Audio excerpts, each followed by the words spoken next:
কখনো ছেড়ে যাবে না তো? তুমি থেকে যেও, আমার আর কাউকে লাগবে না। তুমি যদি চাও তোমার জন্য আমি আমার ফ্যামিলিকে ছেড়ে দিব। যদি কখনো ছেড়ে যাও তাহলে খুব একা হয়ে যাব।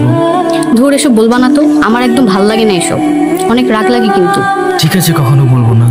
হ্যালো, এত রাত হয়ে গেছে, তুমি এখনো ঘুমাও নাই কেন? আরে আমার ক্লাসের একটা ফ্রেন্ডের বার্থডে, ওকে উইশ করেই ঘুমায় যাব। ছেলে নাকি মেয়ে? আরে আমার ক্লাসের একটা ছেলে ফ্রেন্ড, ওকে বার্থডে উইশ না করলে ও রাগ করবে।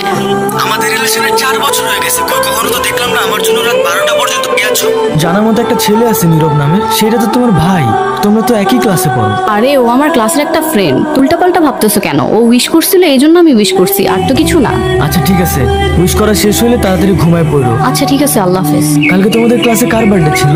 আমার ফ্রেন্ড রায়হানের। তুমি ঐশীর কি হও? Best friend. আর রায়হান ঐশীর কি হয়? ওরা তো গার্লফ্রেন্ড বয়ফ্রেন্ড। শিব নামের কাউকে চিনো? ঠিক আছে, শুনছি ওখানে তোর বড় ভাই। ঠিক আছে থাকো, যাই।